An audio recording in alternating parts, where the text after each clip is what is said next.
Mystery Babylon.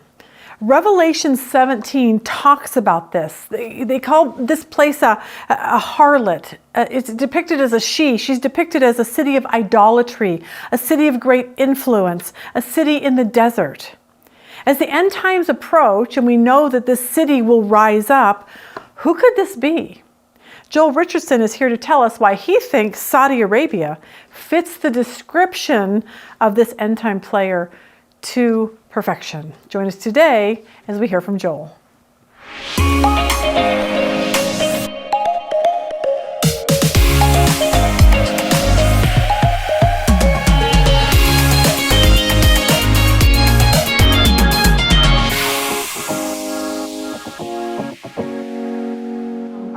All right, welcome back, Mr. Joel Richardson. Super glad you are with us today for our summer series. We're talking about evangelizing people through prophecy that has been fulfilled and prophecy that is yet to be fulfilled.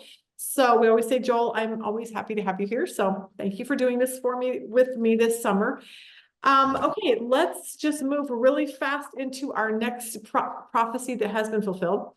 And this is one of my favorite topics.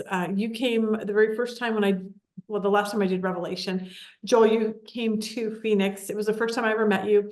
And you showed this video of Mystery Babylon that was and it was so amazing.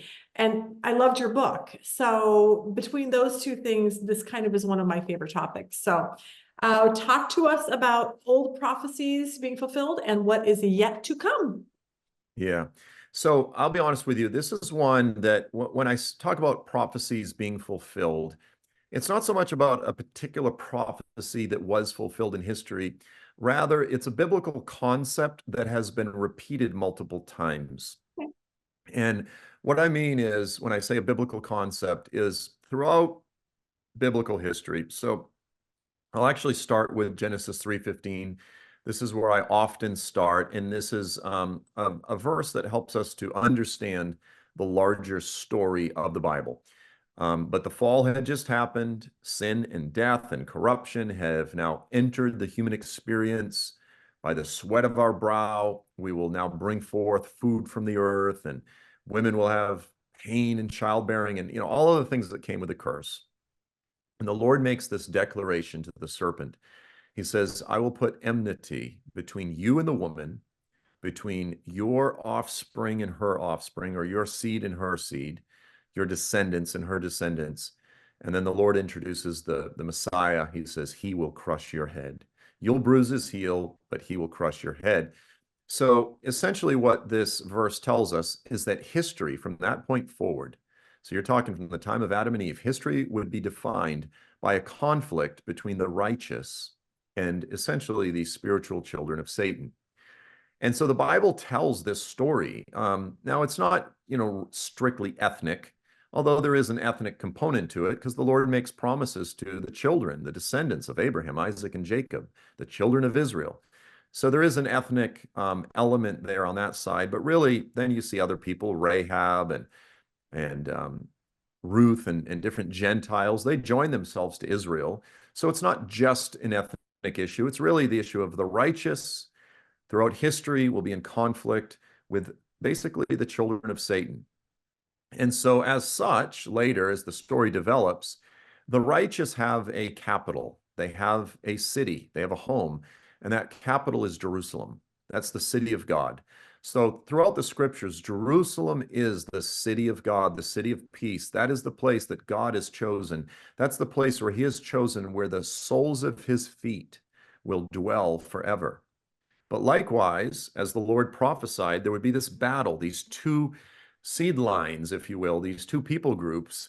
There has always been also a satanic people, if you will, a people who follow the will, the desire of their father, the devil. And interestingly, Satan's people have also always had a stronghold. They've had a capital city.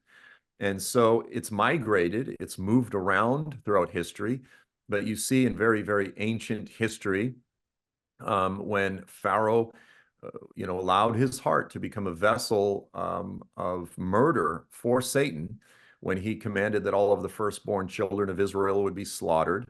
And that during that time, Egypt was the great empire, the great pagan empire, the great empire of false worship, of idolatry, worshiping false gods. And at that time, Memphis was the capital of Egypt. So you could say it was, at that time, you could say it was Jerusalem versus Memphis.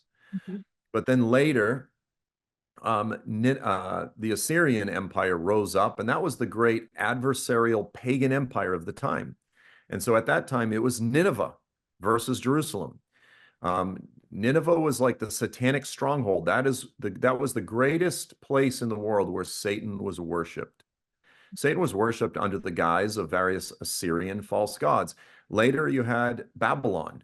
Babylon becomes the great city of the devil, if you will, the great competitor to Jerusalem. They're two cities competing for worship, one for the worship of the one true God, and the other for false worship and idolatry. And then later, of course, you had, after the Babylonians, you have Egypt, Assyria, Babylon, then you had Medo-Persia. Really, it was kind of the same area. Perhaps Persepolis was the great capital of idolatry under the Medo-Persians. Then you had the Greeks, and of course, Athens was the place there where all the gods were worshipped. And so then it was Athens versus Jerusalem, and then it became Rome against Jerusalem. And, it was these two cities. Well, the Bible, so these are all past, okay? The point is, Genesis 3:15 tells us that history would be defined by a conflict between the righteous and the unrighteous. And that story, that's fulfilled, that's unfolded throughout history. But then, and here's the part that is unfulfilled. When you get to the book of Revelation, you have the longest prophecy in the New Testament, and that is the prophecy about the great harlot, the great prostitute, or mystery Babylon. And so in Revelation 17:1 and 2, it says, Then one of the seven angels who had the seven bowls, he came and he spoke with me, that's the Apostle John, saying, Come, I will show you the judgment of the great prostitute, or the great harlot, who sits on many waters, which later it's explained that the woman represents a city. This great harlot is a city. It's the great city that has control over many of the kings of the earth and the peoples of the earth. And that's the waters that she sits. These are peoples, tongues, tribes. And then it says, with her, the kings of the earth committed acts of immorality. That's idolatry. That's false worship. And those who dwell on the earth were made drunk with the wine of her false worship, her immorality. So the scriptures say that not only have there been these various satanic cities of idolatry, these satanic, persecuting, adversarial cities that are in conflict with Jerusalem throughout history, it says that in the last days there would be another great city. And it describes this city in a way that it sounds like it's a port city. It sounds like it's by waters. It's a city of idolatry. It's a city of great influence, great wealth. The kings of the earth enter into a relationship with the city. Now, to be clear, it could be a very literal city, or it could also be a city-state. Any of the various cities that I've mentioned, Nineveh, Babylon, Rome, they all were city-states. These were empires that grew up around a city. It's not to say there were not other cities, but the capital or the chief city was either, Rome or Babylon, and then an empire, a nation grows up around that city. Okay, so you could be dealing with a modern nation, but it would have to meet the biblical criteria. It would have to also be a city of idolatry, of great wealth, of great influence, and probably also a port city. So then verses 3-5, then the angel carries me away in the spirit into a desert. Here it describes the city as being in a desert, a wilderness. And I saw this woman sitting on a scarlet beast. She's in relationship with the Antichrist system. She's in relationship with the Antichrist to some degree in his empire. The scarlet beast is covered with blasphemous names. It has 7 heads, 10 horns. We won't get into all that. The woman is clothed in purple and scarlet. She has the colors of both sin, but also royalty. Okay. She is both a queen and a prostitute. It's a very strange combination. She's adorned with gold, stones, pearls. She has in her hand a golden cup, a golden chalice filled with the abominations and the filth of her prostitution, which is, again, really graphic language, but it's the blood of the saints, and it's the deceptive, alluring acts of idolatry and false religion. And then on her forehead is written the name Babylon the Great, the mother of harlots and of the abominations of the earth. Now you go, why is she called Babylon the Great? Because all of these previous cities, these satanic strongholds that I mentioned, the greatest was Babylon. Babylon, really, you could say Rome or Babylon, but Rome becomes the foreshadow. It becomes the type. So you have this historical stronghold of Satan, Babylon, but it says in the last days there will be Babylon the Great. In other words, the greatest of all Babylons, the greatest city of idolatry, the greatest satanic city ever known to man, and that is yet to come. Then I saw the woman drunk with the blood of the saints. So it will be a source of great persecution for the saints as well as the Jewish people. They're drunk on the blood of the witnesses of Jesus. And when I saw her, I wondered greatly. And the angel goes, "Why do you wonder?" And he goes, "I'm going to tell you the mystery of the woman." And then he goes on to explain a lot of the symbolism of the woman. And in verse 18, he says, "The woman you saw is the great city, which reigns over the kings of the earth or the kings of the land." It's a city of profound influence, of tremendous global and regional influence. So when I looked at all of this, I said, Babylon is clearly described as the greatest Babylon ever, the big mama, if you will, of false cities of idolatry. It's in partnership with the beast system, which is to say the religion of the Antichrist, which I very much do believe is Islam. I believe the Antichrist will be a Muslim. We don't have time to get into all the reasons for that here, but I think I've made a very thorough biblical case for this. And if that's the case, you say, well, what is the capital of Islam? What's the heart of Islam? And you say, well, clearly the city of Mecca. The city of Mecca, or the kingdom of Saudi Arabia, if we're saying it's an entire nation or kingdom, then we're looking at the kingdom of Saudi Arabia. The city of Mecca, it is the single greatest city of, again, from a biblical perspective, we're Christians, we would say that's idolatry. We would say that's false worship. It's the greatest city of false worship that mankind has ever produced. You have roughly 2 billion people today that bow down 5 times a day toward that city.